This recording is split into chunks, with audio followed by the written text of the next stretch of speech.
नमस्कार दोस्तों, मेरा नाम वीरू द्विवेदी है। मैं आपका अपनी YouTube channel Veeru Dwivedi education hub पर हार्दिक स्वागत करता हूं। दोस्तों, आज हम बात करेंगे सुपर टेट से महत्वपूर्ण श्रृंखला को। तो आइए शुरू करते हैं। मुगलों और राजपूतों के बीच खानवा का युद्ध कब हुआ? तो खानवा का जो युद्ध हुआ था वो हुआ था 1527 ईस्वी में। याद रखिएगा। भारतीय तट के चारों ओर महाद्वीपीय आवरण सबसे अधिक निकट है, तो ये कोंकण तट पर है जो कि केरल में पड़ता है। सी ऑप्शन एकदम सही है। एक रुपए के एक भारतीय नोट पर कौन हस्ताक्षर करता है? तो जो हस्ताक्षर करता है वो करता है सचिव, वित्त मंत्रालय, भारत सरकार का वित्त मंत्रालय के सचिव करते हैं 1 रुपए के नोट पर। बात आई है बैंकों की, तो बता दें कि बैंकों का बैंक रिजर्व बैंक को कहा जाता है, जिसके जो रिजर्व बैंक के जो इस समय वर्तमान में प्रेसिडेंट हैं वो हैं शक्तिकांत दास, जो कि 25वें नंबर के गवर्नर हैं। और रिजर्व बैंक की स्थापना 1 अप्रैल 1935 को की गई थी, जो कि अधिनियम 1934 के तहत की गई थी। याद रखिएगा। इसका मुख्यालय मुंबई में पड़ता है। बात करते हैं अगले प्रश्न की। भारत जो है कई सुंदर प्राचीन मंदिरों का देश है। निम्नलिखित मंदिरों में कौन सा सबसे शानदार रॉक आउट दिखता है और भारत में सबसे अद्भुत वास्तुकला का नमूना है? तो जो ये नमूना है ये है कांची में कैलाश मंदिर। याद रखिएगा। इसको राजराज प्रथम ने बनवाया था, जो भगवान शिव का एक विशाल मंदिर है। दोस्त याद रखिएगा। बात करते हैं अगले प्रश्न की। स्वतंत्रता के बाद प्रथम भारतीय गृह मंत्री कौन थे? तो सरदार वल्लभ भाई पटेल स्वतंत्रता के बाद प्रथम गृह मंत्री थे। याद रखिएगा। मौलाना अबुल कलाम आजाद ये प्रथम शिक्षा मंत्री थे। BR अम्बेडकर ये ड्राफ्टिंग कमेटी के सदस्य थे। लाल बहादुर शास्त्री भारत के प्रधानमंत्री बने। बात करते हैं अगले प्रश्न की। निम्नलिखित में से कौन 1967 से 1969 के बीच भारत के राष्ट्रपति के रूप में बने रहे? तो ये बने रहे थे जाकिर हुसैन। बी ऑप्शन एकदम सही है। दोस्त याद रखिएगा। ब्रह्मपुत्र नदी को तिब्बत में क्या कहा जाता है? तो ब्रह्मपुत्र नदी को कहते हैं त्यांग सांगपो नदी। सांगपो नदी ब्रह्मपुत्र को तिब्बत में कहती हैं। याद रखिएगा। डी ऑप्शन एकदम सही है। गांधी जी द्वारा दांडी मार्च कब शुरू किया गया? तो 12 मार्च 1930 को। ये 76 लोगों के साथ गए थे और इन्होंने गुजरात तट पर नमक को बनाकर इस नमक आंदोलन को जो है तोड़कर नमक बनाने का जो अधिकार था वो वहाँ के स्थानीय लोगों को दिलाया था। याद रखिएगा। बात करते हैं अगले प्रश्न की। हुमायूं का मकबरा किसके द्वारा बनाया गया था? तो हामिदा बानो बेगम के द्वारा बनाया गया था। सी ऑप्शन एकदम सही है। बात करते हैं अगले प्रश्न की।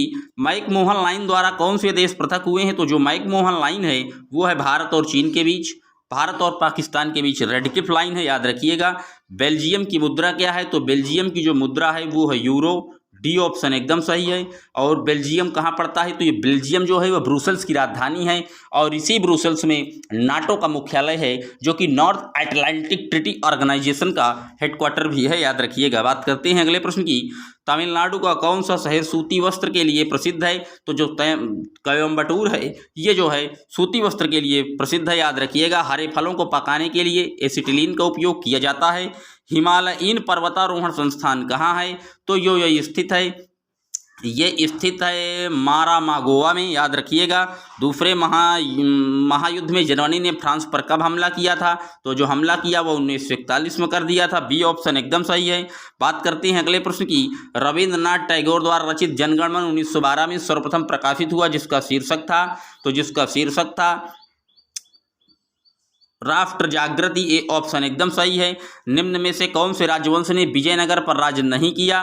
तो जो विजयनगर पर राज्य नहीं किया था वो था अरविडू। निम्नलिखित में से किस स्थान पर महावीर का महापरिनिर्वाण हुआ था? तो वो हुआ था पावापुरी में। डी ऑप्शन एकदम सही है। बात करते हैं अगले प्रश्न की। फलों का जो मधुर और मीठा स्वाद किसके कारण होता है? तो फ्रक्टोज जो है फलों में पाया जाता है। राष्ट्रीय राजधानी क्षेत्र कब अस्तित्व में आया था? 1982 में। सी ऑप्शन एकदम सही है। पंजाब केसरी लाला लाजपत राय को कहा जाता है। Central food technical research institute कहाँ है? तो जो ये स्थित है यह मैसूर में स्थित है। महाभारत के नायक अर्जुन के पितामह कौन थे? विचित्र वीर्य थे महाभारत के नायक अर्जुन के पितामह। याद रखिएगा। भारत के चुनाव आयुक्त की नियुक्ति कौन करता है? तो भारत के राष्ट्रपति जो है चुनाव आयुक्त की नियुक्ति करते हैं। इस समय भारत के मुख्य चुनाव आयुक्त सुशील चंद्रा हैं। याद रखिएगा। इंसुलिन जो है नियंत्रण करता है, तो इंसुलिन जो है रक्त में शर्करा के स्तर को नियंत्रित करता है, जो कि अग्नाशय की बीटा कोशिकाओं से स्रावित होता है। दोस्त याद रखिएगा। बात करते हैं अगले प्रश्न की। निम्नलिखित में किसने बंगाल का स्थायी समझौता शुरू किया था? तो लॉर्ड कॉर्नवालिस ये स्थायी बंदोबस्त के जनक माने जाते हैं। बात करते हैं अगले प्रश्न की। किस देश के संविधान से राज्य के नीति निर्देशक सिद्धांत लिए गए? तो आयरलैंड से लिए गए हैं, याद रखिएगा। चंद्रमा पर चलने वाला प्रथम मानव कौन था? तो चंद्रमा पर चलने वाला प्रथम मानव नील आर्मस्ट्रांग था। बी ऑप्शन एकदम सही है, याद रखिएगा। बात करते हैं आज के अपने अगले प्रश्न की। आज का अगला प्रश्न आपके लिए होमवर्क है। आप बताइएगा कि भारत की तरफ से चंद्रमा पर पैर रखने वाला सबसे पहला व्यक्ति कौन था? ये थे आज के कुछ महत्वपूर्ण GK and GS static GK के कुछ प्रश्न जो कि आगे आने वाले शिक्षक भर्ती और यूपीपीएससी एग्जाम में आपको अच्छी मदद करेंगे। दोस्तों कैसा लगा वीडियो कमेंट बॉक्स में लिखिएगा, और वीडियो अगर अच्छे लग रहे हैं तो चैनल को लाइक और सब्सक्राइब करना ना भूलें। मिलते हैं एक और वीडियो में, तब तक के लिए जय हिंद जय भारत।